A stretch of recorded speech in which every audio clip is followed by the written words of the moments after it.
Alright guys, TacticalRab back again today. Hope you're all doing well and enjoying your day so far. Welcome back to Valorant News and loads to dive into today. Some further updates on the European closed qualifiers. Guild qualified officially for Challengers, the first team to do so, but also 100 Thieves. The drama is continuing with Nitr0 going back to Team Liquid in the Counter-Strike side, talks about Steel and the lack of respect within that roster being raised to the surface. Very much intrigued to your thoughts in the comment section below. If you enjoyed the video, hitting the like button is the best thing you can do. Top of this channel reach to new people. And please do subscribe as well if you have not yet already. First of all, this from Except Pura is gone out of the team. He's out of there. And of course, well, they're bringing on a new roster relatively recently. Cryocells coming into the team, all that type of good stuff. Still some roster stuff happening ahead of the new year. We don't yet have the confirmation what 100 Thieves are up to. babybay, we believe, is going to be the 5th player on that lineup. I'm not even sure Eccles has been confirmed as their in-game leader as yet as well. But yeah, I imagine will be in the coming days. This also former version 1 stand-in Jammies now trialing for Nitr0 esports, so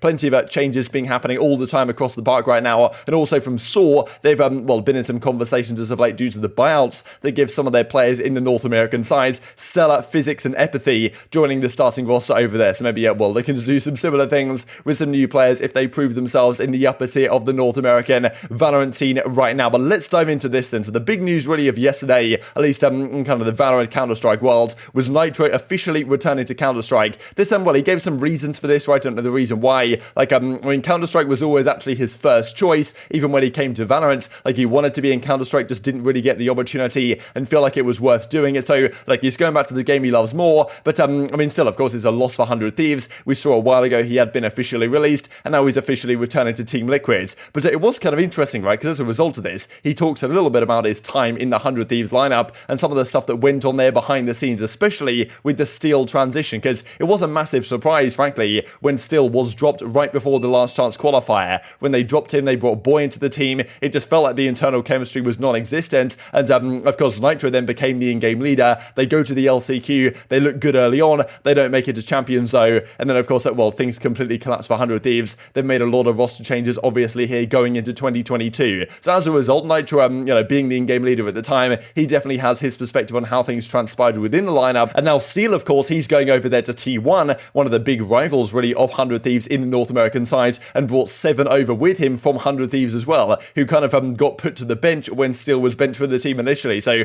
crazy how this has really gone, and certainly a potential revenge arc right on that front, you know, for Steel going into this season. And well, we'll have a look at what Nitr0 has to say. So this, of course, in December when they officially transferred Steel from the team, but it was way before that. They actually got dropped right ages ago, back at the end of September sometime. So really interesting situation. Now, well, this is what Nitr0 has to say. There's a long article here if you guys want to check out the entire thing. Feel free to do so, but I just kind of wanted to hone in on one particular thing that was said here. So this is the discussion on Steel and how things went within the team at the time. To rumors of your departure from 100 Thieves were coloured by the news of the team cutting your teammate Steel. How did the decision to cut him come about? What was your role? So well, this is what Nitr0 has to say. The decision to cut Steel was not something that was in the works for a very long time. It just kind of happened. Whenever a team needs a change, everyone in the team gets that feeling. A lot of times what happened is there's no motivation. You get off for practice, people aren't really into it. They're very tired, not speaking during theory time, which is the time you're supposed to be, you know, strategizing, fixing up your past mistakes, maybe reviewing your scrims. On 100 Thieves, we didn't really have a good relationship with Steel inside the game. Specifically, him and our coach, that being Frost, who was then kicked out, I believe, a month and a little bit ago. Maybe there's some attitude stuff that was discussed. Didn't really get along. So it seems like Steel versus the coach, they definitely had different attitudes, how they wanted to play inside the game,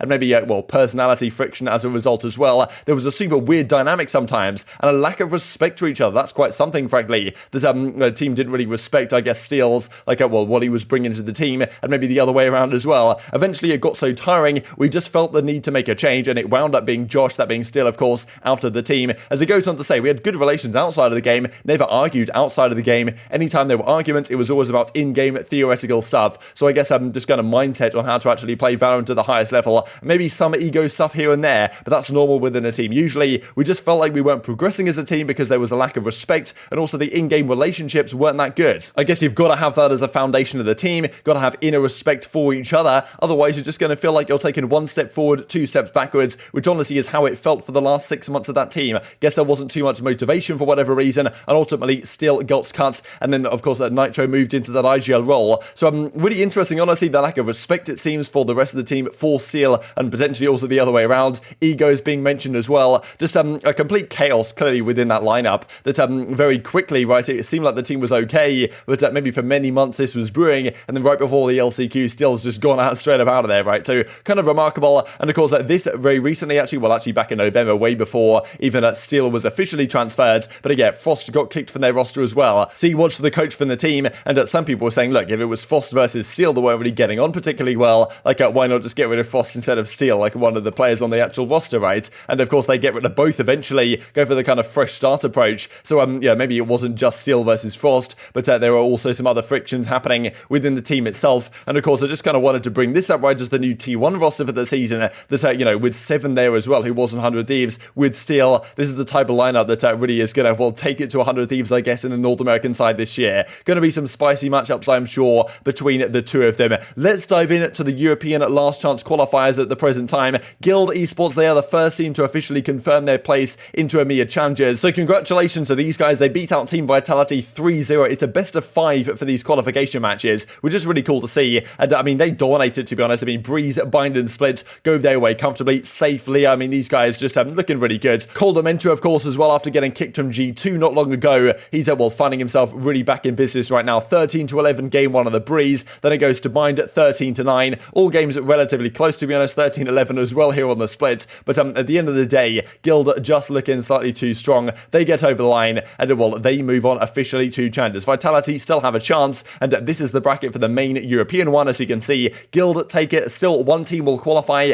out of Vitality and Big in the lower final. That's going on today. And then the other regions, only one team qualifies, at least so far. There's another qualifier in all these regions in a couple of weeks or so's time, when the teams get another chance to give it another go. But yeah, Supermassive Blaze versus Fireflux Esports. That's the grand final over there, happening later today. And also Na'Vi versus FunPlus Phoenix from the CIS region. One of these teams will qualify as well. So really exciting that how this is going. Like, definitely some great teams in the European Challengers already, and well, some exciting lead up, frankly, into the North American one as well in a couple of weeks' time. Just to finish off with a few things. Firstly, of course, we know the Ares is in a pretty ridiculous spot right now. This, for example, on Ascent, just classic first blood here, as Triggy cast displays that, I mean, yeah, the Ares perfectly balanced and reasonable at the present time. This also from Vanity, I thought I'd mention for you guys a tier list. Says he hasn't done one in quite some time, so well, thought I'd just share it for you guys so you can give your thoughts in the comment section below. Definitely interesting right now what people think about Neon. Definitely a lot of mixed reviews, because obviously he puts her in C right here, but still, in certain hands, maybe she can be much better. Of course, probably it takes some time to learn how to use her. Interestingly, also where Chamber sits, because right now he's B. I think a lot of people say, yeah, okay, Chamber's pretty balanced, pretty reasonable spot he finds himself in, but at the same time, I'm pretty sure this European closed qualifier, pretty much no one used Chamber at all. So maybe teams are just getting used to using him, like don't really want to use him so early on, but I'm sure he could be viable. Most people say he's pretty decent, but no one really seems to use him right now. And it's pretty much some usual suspects in the S tier, as you guys might expect. And well, this also from Cryocells, because we talked about Excel early on, with well, some nice plays here with the Vandal. Definitely a big discussion that always happens, right? Vandal versus Phantom, and well, maybe Vandal versus Phantom versus Ares is the present discussion, to be honest. But very much intrigued to your thoughts and all this stuff in the comment section below.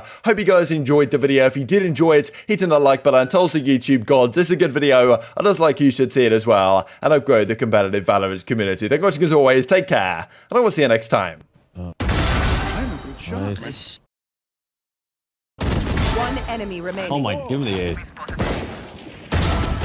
One enemy remaining. That's 3. Spike.